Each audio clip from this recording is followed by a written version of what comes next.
Okay, we've started. So this is this is the first our first podcast, we're calling it, and it is the first episode for Black Book, and it'd be really useful if you could share with everyone what what Black Book is all about.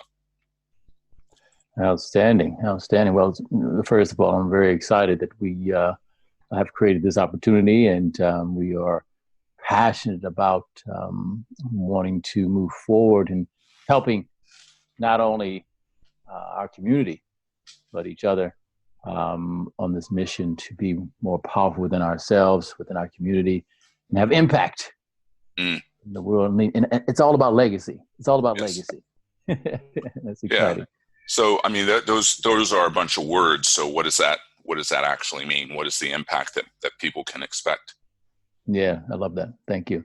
The impact, as far as Black Book is concerned, Black Book is a creation of bringing Black people together, people of color, to address issues where we are lacking, where we feel fear, where we feel doubt, where we're not strong enough.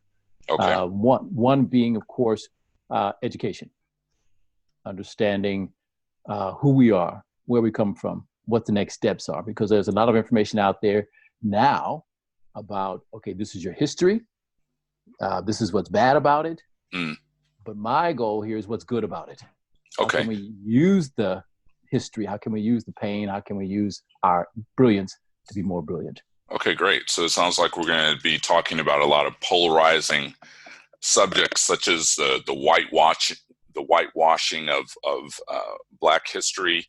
And with Black Book, what is the format of it? Is it online? Is it going to be a magazine? How can the audience how can they get a hold of it? That's great. So yeah, it is going to start off as a magazine. Mm-hmm. It's when I was growing up, there was a magazine called Jet Magazine in the States. Yeah, I remember. And so it's going to be that size. It's going to be that A5 size, and it's going to address those areas. One, which of course I talked about, which is education, wealth, health, and well-being. Those three main areas. And so it's going to cover those areas, as well as it's going to have a bit of a sort of like a yellow page feel, and that it's going to tell us where Black businesses are in Australia. Okay, great. And so that's a good thing. Where can people get a hold of that? Our goal is to launch in November, and we're going to be heading to Sydney. There's a food festival, a Jamaican food festival. Okay. We want to launch it there. And so the more we continue to talk, I'm going to be able to provide you more details. Now, of course, put more details up online as well. Okay, great. All right. So they can get it from our respective Facebook pages, from our websites, the link. And will people be able to subscribe to the magazine so they could have it delivered to their home? That is something we're working on for our next edition, which we're looking at setting up the subscription page and then putting more information online through our setup of Facebook, and then of course our website will follow soon after that. Okay, great. All right. So why don't we dive into a really polarizing subject, and in business, people are always saying never discuss politics and never discuss religion, and we're going to discuss all of that, everything. We're not going to leave anything in the closet. We're bringing it all out. We're having a really open discussion about it. And so for our first episode, let's discuss U.S. politics. And we're not going to go into the science of it. I think we want to look at the ontology of it, and how it is affecting not just Americans, but humanity. So why do you feel that it's important to understand what's happening in the U.S. elections? Let me just start off, Stone, here for people. because I've had this said to me before by some of my white friends. It sounds like you're being anti-white. I am not. I am not. Okay. I just understand my culture, and understanding your culture. You just want to do better for that culture. And as you said, it's a humanity issue. It's not black, white, green issue. It is humanity. And so that's important for me to say up front. Power it needs to be across the board. You understand, I want to live culture and say to everybody, let's do this together. If I'm going to hang, everyone's going to hang. But if we're all going to walk, if I'm going to walk, we can all walk. We got to do it together. So as far as humanity is concerned, I think that being involved in the politics, because politics pushes and pulls the waves of the ocean, pushes and pulls us. And so if we can have people in front of us who understand politics better, we don't have to know all the ins and outs, as you said before. We don't have to know all the ins and outs. There's certain people who understand better than us. Like you can understand it much better than me. And so you're in front of me saying, Sanford, let's look at these particular issues. And then I go, okay, I can look at those issues. Thank you for bringing that to my attention. And of course, for me, and I'm thinking for you, at this juncture, the person who's bringing the most amount of perspective, not just to the politics, but to human nature, is Marianne Williamson. And so I'm really loving what she's talking about and what she's bringing. Yeah, I completely agree. Completely agree with that.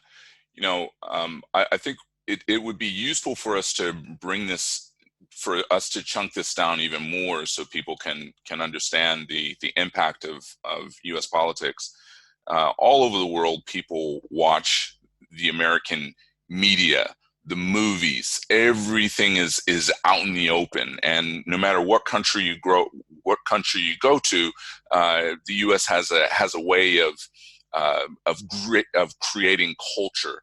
I grew up in Japan, and I've traveled all over the world extensively, especially when I was in the military, all over Europe, all over South America, and now all over Australia. And there really isn't any place that you can go that hasn't been impacted by American culture in some way or form. So let's say that the U.S. goes bankrupt. Even if the U.S. was to go bankrupt, and of course they do have an over $1 trillion debt, there's still value in their ability to produce media, which is a voice, which is an idea. So those who control the idea or the medium of the American public, they basically control the way the culture of the planet goes. So I think that it's important to acknowledge that. Also, just from a small business perspective, a few days ago, my uncle, who lives in the United States, he called me and he wanted a recumbent bike, which is one of those bikes that you lie down on. It has 3 wheels, and you just kind of, So he contacted me, and the bike in the U.S. was about $5,000, and the bike here in Australia was $3,000. But he was trying to get a better deal. And what he shared with me was that because of the tariffs in the U.S., he wasn't able to get the value that he wanted, but he was still going to get the bike, even if he had to go to China directly where it was being manufactured, and he found another manufacturer in Taiwan. So, from a small business perspective, businesses, they need to be aware of how politics are going to affect their ability to do business in different countries, because the planet is no longer about just doing business where you live. We really do have a global economy. The other thing is, from a consumer perspective, consumers don't really care where they get their goods and services from. They just want the best value. True. From a corporate perspective, especially when you have multinationals, a multinational, of course they want value. Of course they want profit. So if they can produce their goods and services in a different country where they have arbitrage, and then they can hold on to that profit, or they can expand the profit by selling it selling it in other markets, that just makes sense, and it's not going to go away. And so the impact of one country imposing these crazy tariffs, it's just not good business, and it's not good for the planet. And nationalism, gosh, that died in the 1940s with World War II, and it's just a really outdated, antiquated way of how we interact as humans. It's almost like saying it's my ball, so therefore I own the game, and therefore you can't play the game. Kids don't do that on the playground. We learned that lesson a long time ago. So what else do you feel is the value of becoming versed or becoming fluent or just becoming more aware of what's happening in U.S. politics, even if you're not an American citizen, or let's say you're an American expat? Well, like we know, like you said, the U.S. economy affects everybody. We can pretend like it doesn't, but it does. And the more that we get involved on every level, we can go to Japan, we can go to Australia, we can go to Zimbabwe, we can go wherever we want to. It's still going to affect us. That's right. As a culture, as a people, as a world. And so the more that we are involved in like I said, even in the smallest way, okay? Yeah. Who are you voting for? What are the main issues affecting you, your family, and your community? Even if you just know that much, then you understand how politics works, and you can address those particular issues when it's election time, or when someone comes up to you with a discussion. Like you said, it shouldn't be off your radar to talk about it. We should talk about it. They don't want us to talk about it because they want us to stay ignorant to it, but we can't allow that anymore. Sometimes I'll be speaking with other expats, and they'll say something along the lines of, well, I haven't voted in 10 or 20 years, and I live in this country, and I see absolutely no reason to vote because the U.S. doesn't impact me, and so I'm not going to vote there. Mm-hmm. And I listened to the absurdity of that. What about if they decide they want to fly back and they want to meet family? Or what about if they want to order something? Or like, there's so many, the world is so intricately connected. Not voting is similar to allowing 5 people to burst into your house, hold you down, and then defecate in your mouth, literally take a dump in your mouth. It just doesn't make sense. And so when things happen, things like global decisions, legislation, that's what we're allowing when we don't vote. At least if you vote, you can say the vote is equivalent of putting the lock on the door and saying, well, no, you can't come into my house and take a dump in my mouth. My house is my house, and this is the way I want to govern my house.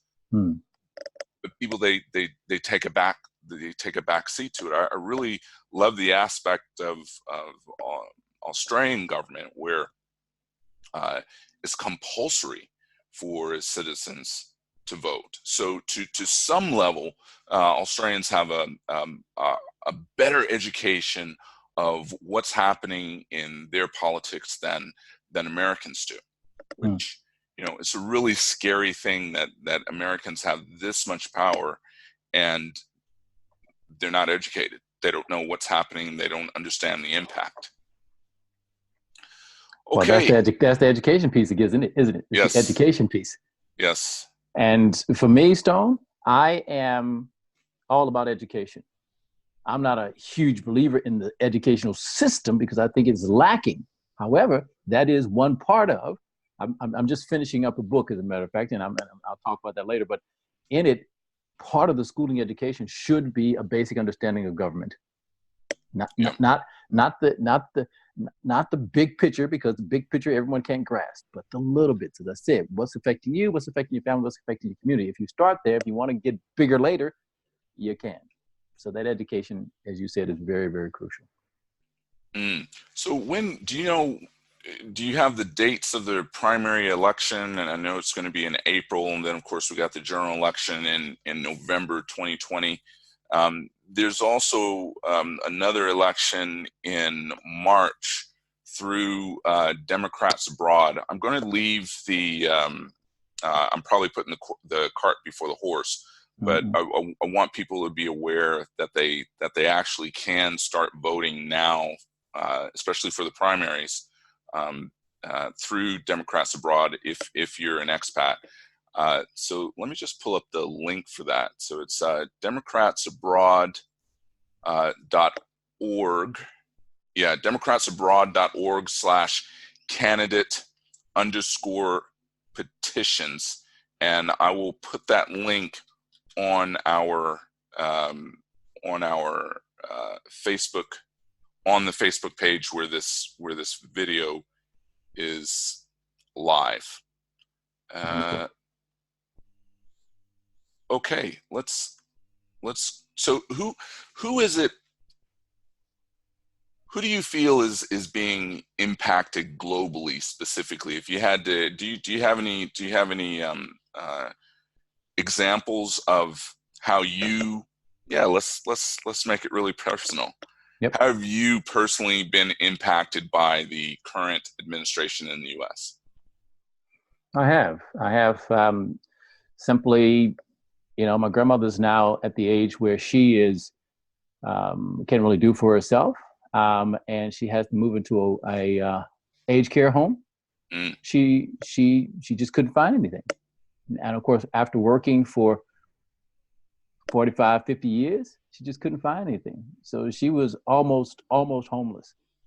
And when I say she couldn't find anything, she couldn't find anything affordable, and it was just too out of her reach for someone who had been in working for the United States for over 50 years. And so it was and that has to do with affordable health care, affordable aged care, services that help people who can no longer help themselves. And so it's affected that greatly. Now, of course, she did find something at the 10th hour, yeah. and she's there living comfortably, which is good. So yeah. So healthcare and aged care, I think, has been affected greatly, and it's not affordable. In the States, of course, you have to have private health cover. You Yeah. have to have private health cover. Yeah. As a veteran, when I was in the U.S., I had health care through the Veterans Administration. I could go to any veterans hospital. I was covered. I didn't have to pay anything. Medication was all covered. It was great. But it's such a huge system, and it was overwhelmed. And if I didn't live close to a veterans hospital, then I wasn't going to get care. Yeah. From the first day I arrived in Australia, my healthcare was 10 times better. Mm-hmm. I could go to any practitioner I wanted, see any specialist that I wanted in a time frame that worked for me, and it's all covered. So yeah, I echo your sentiment about that. And here in this country, at least from what I've observed, I see aged care facilities being built all the time. Mm-hmm. And Australia has a mandate that they're affordable. But I would like to share a personal example of how the current administration, and I want to point out that it's not the current administration's fault, because I believe that they are a symptom. They're not the cause. They are a symptom of what's going on in humanity, where people are focusing more on hate and Mm-hmm. fear than they are on love. And so the example is, maybe about 6 months ago, I'm riding my bicycle down the street, and most people don't like cyclists because they take up the road. And too much road. They take up too much road. Yeah, they do. But I'm not one of those middle-aged cyclists that gets all decked out in the lycra, and I was cycling as transportation to get from point A to point B, not because I wanted to make a statement. And so I'm just trying to take up the least amount of space.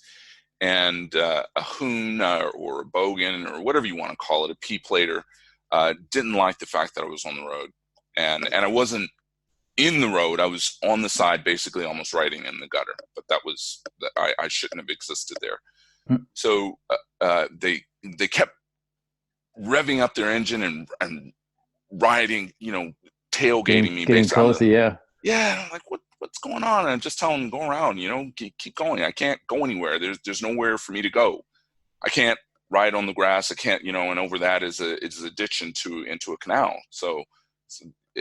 And I'm allowed to ride my bike there. And so as they're driving by, he screams out, get off the road, inward. Mm-hmm.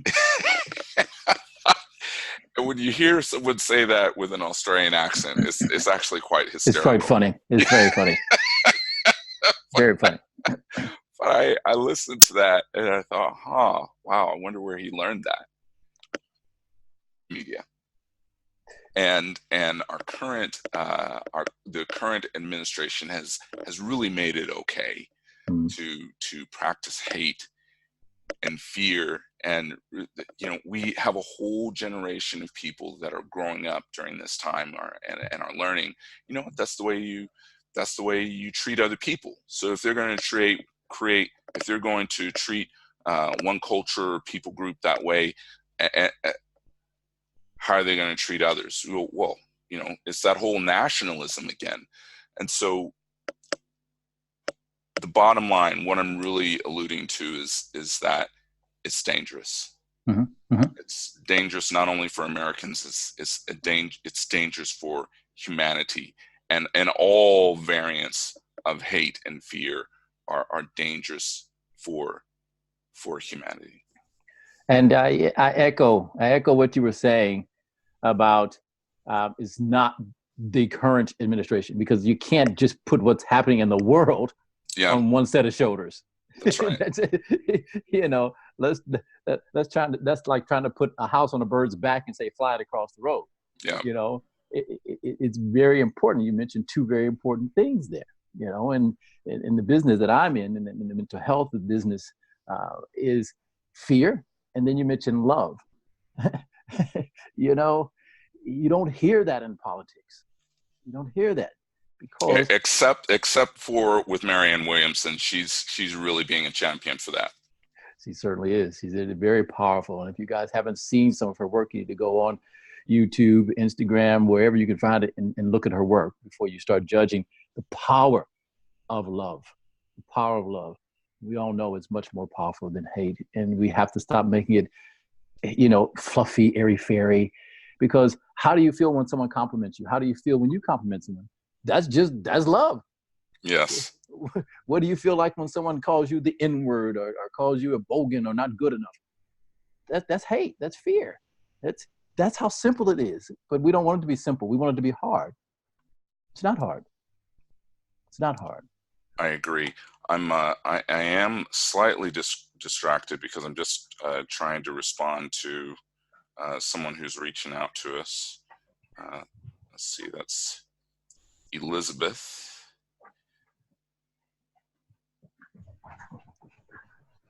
Yeah, Elizabeth is a real estate agent in Melbourne, and she specializes in the Doncaster area. Okay. She's a vibrant woman. Wonderful. Hello, there Elizabeth. So, I guess in summary, what I want to leave people with is that it all matters. We can't ignore politics. We can't ignore our belief systems. We can't ignore our culture. We can't ignore any of that. To ignore it is similar to taking a shower and not washing a particular part of your body because it's inconvenient or just because you don't think it makes a difference. You don't take a shower and you wash everything. You clean everything. When you brush your teeth, you brush all of your teeth and your tongue and your gums. You clean it all. And so politics, it impacts our culture. It impacts our business, and it impacts absolutely everything. And we deserve and we are allowed to share our perspective And even if we disagree with another person, that's okay. We don't have to shame them. We don't have to put them down. We just acknowledge them because they matter as well. But what I won't stand for the propagation of hate and fear. I won't allow that, because what that means is that someone else is going to be deprived of their liberty, their happiness, their freedom, and their ability to thrive. I think that's very important. And politics, it exists for the governance, for the ability of a community, of a people group, of a culture to be able to thrive. So I just encourage everyone to vote. In our next episode, we may talk about politics. Maybe we won't talk about politics, but we will be talking about some other polarizing issues. We're very interested in mental health and alternative care and nutrition. I've been a strength coach for over 20 years, and we're definitely going to be talking about the ontology of well-being and how that impacts how it impacts the way you thrive in all aspects of your life. And my friend, I really appreciate being able to have this conversation with you. Stone is fantastic. I'm glad we got the first one. And I just want to mention that this kind of resonated with me. Like you said, we may talk about politics and we may not, but we're not going to dumb it down. We're not going to avoid the what do you call it? Stigma conversations. We're going to talk about it all. We're going to talk about it all. And of course, for me, I work a lot with youth, and we cannot think that what we're not doing is not going to affect the next generation. We just got to be, as you said, politics is real. Yes. It's not going away. You bring up a really important point about the youth. I was, when I went to vote in the last election, so you have the two parties, you have you have more than two parties, but the two major parties here in Australia, the Liberals and Labor. And we're both in Queensland, but as I'm in the queue waiting to vote, I'm listening to people say who they're going to vote for, and they say, "Oh, I'm going to vote this way," and others say, "No, I'm going to vote this way." And I was curious, "Oh, well, why are you doing that?" And I watched an episode on Inside, which is on SBS, and a lot of the people who were being polled, when they were being asked, "Well, why are you voting this way?" "Oh, because that's the way my family's always voted." It's like, really? You didn't think about that any more critically than that. That's exactly it. That's exactly it. So there's a huge responsibility that we have in being able to engage in these kinds of conversations, not making people wrong, but just listening to their point of view and allowing them to go on an experience, an exploration, and an adventure into why do they believe certain things, and then once they're able to see that, then they can make a choice. Oh, do I want to continue believing that? Is that serving me? Is that going to put me on the path where I can thrive the most and be a contribution to the planet? So I agree with you. These conversations are so very important. Words absolutely matter. Yeah. Well, Mr. Stone, thank you very much, man. It has been fabulous talking about politics, talking to you. Just feel so empowered with the journey that we're on. Yes, sir. All right. Well, until next time, signing out for Black Book. That's the one. Thank you very much. And we shall talk soon. Yes, sir. Bye-bye. Thank you. Peace.